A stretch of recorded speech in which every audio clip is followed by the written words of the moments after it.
was time to record another of my behind the scenes video for the writing of my new novel, Windstone Wings Fly. See if I can get that in there. This book came out just about a month ago. It's been out for a little over a month, I think. And I'm already seeing reviews popping up on Amazon and Goodreads and places like that. So I'm very pleased for those of you that have done that. If you've read the book, I would love it if you could review. Honest review is fine, just a few sentences is fine, but just having those reviews show up helps other readers and helps authors because of the way that things work on the internet. The more interaction it gets, the more excitement it gets. So I love it when you guys post post reviews, just honest reviews of the book and what you thought. So do that if you can. But today I want to talk a little bit more about the writing of the story and specifically about the setting of the Great Smoky Mountains National Park. Because one of the things, I was just talking with someone in an interview about this yesterday, that one of the things that drew me to writing about Great Smoky Mountains is the long human history there at the park. And all of our parks have a human history. Almost all of our parks had, Native American tribes that lived in the area, or even settlers or people that lived in the park at various times. But Great Smoky Mountains is really unique in that all of the land that is now in the park was all once privately held. So there are a lot of family farms and things that have been converted back into wilderness. And when you hike in the park, if you keep your eyes open, you can often find little hints of the human habitation that was there before it was converted into a national park. So I was doing my research trip there in 2019, which was just before the pandemic.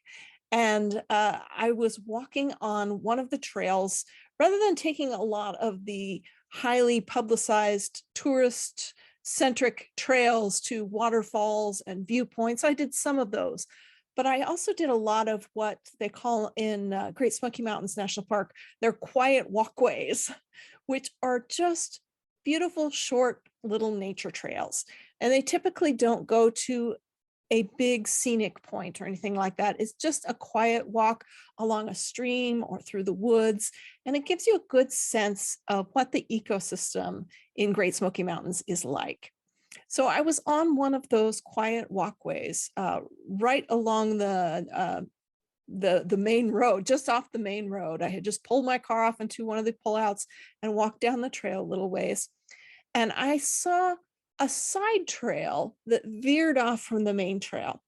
And it was just a little groove in the ground, a little foot trail going up between some trees over a little rise and out of sight. And I thought, gee, what is that? It's not marked, so I don't think it's part of the main trail, but obviously there's something just up over that rise that people want to go see. And I wonder what that is. Now, the former park ranger in me says, don't take social trails because often the Park Service is trying to rehabilitate the vegetation in certain areas. So, when I worked at Mount Rainier, we had a lot of social trails through the subalpine area, and that the ground there, the vegetation is very fragile, and you step on it and it just creates all kinds of erosion. So I've been well trained not to take social trails. But my curiosity got the better of me in this case. And I think it's because it just went over this little tiny rise just ahead of me. I wouldn't have to go very far to sort of peek over and see what it was that people were going to see. So I went just a little ways, and I kind of got up to the top of that little rise. And beside me, I saw a pile of stones that obviously was man-made. It was like a little rock wall like you'd find in a garden. So not like a side of a building kind of rock wall, but just stones stacked up like you would find at an old farm, like an old homestead. And I thought, oh, I wonder if that's what's up here is an old homestead. So I went a little bit further, and the forest opened into this tiny little meadow, just a little pocket of sunshine in the middle of the forest. And out in the grass, there were little stones. And it took me a minute to realize what I was looking at. And it was a cemetery, an unmarked cemetery in the middle of the forest at Great Smoky Mountains National Park. And I thought, this is wild. There's a unmarked cemetery out here. Who were the people that lived here and buried their kin right here? This was their home. This was probably their family cemetery. And what happened to them? And those were some of the questions that started me down the path of writing about Rosie and Benton in When Stone Wings Fly. And so I walked around that cemetery just a little bit. Most of the stones were really tiny, just a little tiny rock poking up out of the ground with no marks on it. But there were a few that looked like they were newer, like maybe they had replaced an older stone that had worn away. And so they put in a couple of newer stones. And I just found it kind of chilling, but thrilling too, in a way. Like, what a beautiful place for your final rest. I mean, just a beautiful location, so peaceful out in the woods here in the middle of a national park. And I started thinking, how many cemeteries are in this place? I bet there are quite a few. And so I started doing some research. And the next day I went to Cades Cove. And if you're familiar with the park, Cades Cove has quite a few cemeteries. Cades Cove is an area of preserved cabins and homesteads and churches, some of which were there, some were moved to that area so that people could come and see them. So you're kind of getting a sense of what the community of Cades Cove was like back before the national park moved in. So you can tour these old cabins and the churches and there's a mill there.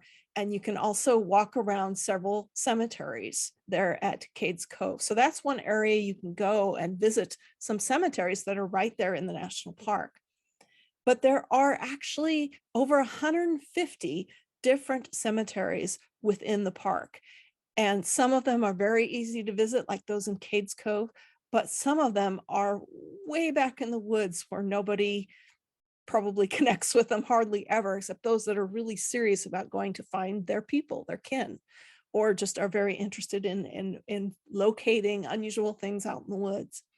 So there are all kinds of them out there. And the Park Service, I think, knows about most of them. And this is one thing that I brought into the story When Stones Fly, is when Karen is researching her family history and trying to find her great-grandparents' cabin in the Great Smoky Mountains National Park. She contacts the historian at the national park, and Zach is helping her look for her family's property.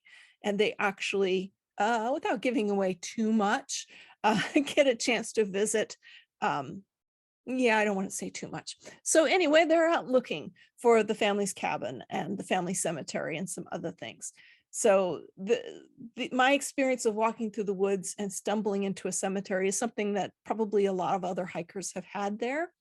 And it is something that you get to experience in the story too. I was glad to kind of pull from that experience and put it into story form. So another area where I saw a cemetery at Great Smoky Mountains was there's a trail that goes to the Walker Sisters cabin.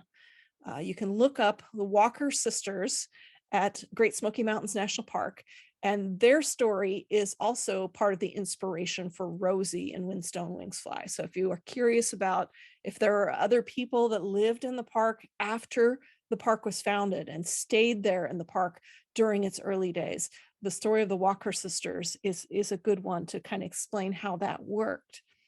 But on the trail that leads up to the Walker Sisters cabin, which is still there, that you can go see as well, there is a little schoolhouse. I think it's called the Greenbrier School. It's been a while since I was there, so I think that was what it was called. And there's a cemetery right there. And there are quite a few stones that you can see and read.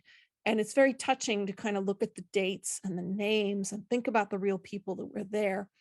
I remember seeing multiple stones of babies and thinking, wow, how many, there were like 3 in a row of babies that passed away before their first birthday from the same parents, one year after another. And I thought, what kind of heartache must those parents have gone through to lose not just one child, not just 2 children, but 3 children in a row like that. Not uncommon for mountain life in the 1930s, but still heart-wrenching. And one of them said, what had the inscription on it, budded on earth to bloom in heaven. And I thought that is a beautiful inscription. And I was able to use that in the story. It actually was something that was written on multiple children's stones around the country. So it wasn't just unique to this one, but I thought it's a beautiful image of a flower coming up and then blooming in heaven. And that is something, you know, as our faith, we look towards heaven as our final place. And so it brings some comfort in its way. Anyway, I thought you might be interested to learn about some of the cemeteries at Great Smoky Mountains. And people even go to visit these cemeteries today to visit their ancestors. And in the South, see, I'm from the Northwest, so these were some new traditions to me. But in the South, there's a common tradition about Decoration Day. And you will go to your family's cemetery and decorate the graves. And this kind of, I believe, sort of transformed into Memorial Day. So we celebrate Memorial Day where I'm from, and often people will go to the cemetery and put flowers on their family's graves. But in the South, it's a much more significant tradition. It's much more important. And in Great Smoky Mountains, they actually have several decoration days. It doesn't just happen on Memorial Day. I'm not sure about the rest of the South, but I know in Great Smoky Mountains, they have various decoration days for the various cemeteries. So they're not all happening on the same day. And the Park Service actually helps people to get to see some of these cemeteries that are not accessible by road. There's an area, particularly along Fontana Lake, I hope I'm saying that right, where a reservoir was built and the towns that were there were flooded. And then the property along the edge became part of the national park. And the cemeteries that are in that area are no longer accessible by road. The park was going to build a road for the people that wanted to see their family cemeteries, but that road was never finished and is sort of a point of contention ever since. And but the Park Service does ferry people along that lake to take them to go see the cemetery on the family's those cemeteries decoration days.